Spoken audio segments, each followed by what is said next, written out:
In the 10th plague, Adonai will go throughout Egypt and in the middle of the night and take the lives of the firstborn.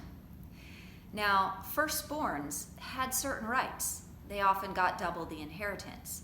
But as we've seen over and over again, Adonai typically does not choose the firstborn. For example, Ishmael was Abraham's firstborn, but Adonai chose Isaac. Esau was Isaac's firstborn, but God chose Jacob.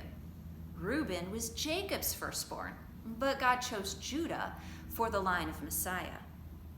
Did you know that there is a first Adam and a last Adam? This has something to do with God's choice of not the firstborn. 1 Corinthians 15:45 says that the first Adam became a living being, but the last Adam is a life-giving spirit. And in 1 Corinthians 15:22 it says that in Adam all die, but in Messiah all will be made alive.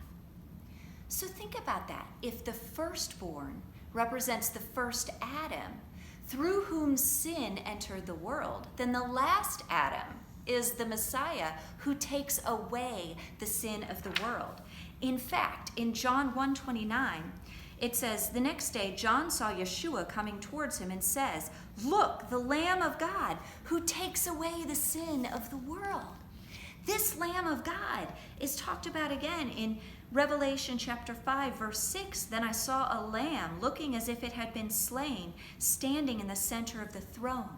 And the 24 elders are around. And in verse 9, they sing a new song saying, "You are worthy to take the scroll." This lamb is the last Adam who takes away the sins of the world. Now, that last Adam is Yeshua. And what does he say to do?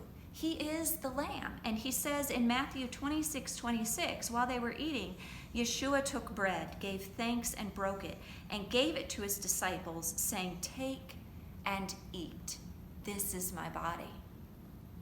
When we celebrate the Passover and we eat the lamb and we eat the matzah and we eat the bitter herbs, we remember Yeshua, the Lamb of God, who takes away the sins of the world.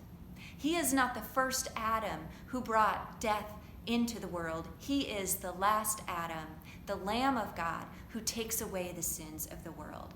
And when we are in him, when we eat of him, the living word, when we are safe inside the house covered by his blood, then he gives us life, even life eternal. Shabbat Shalom.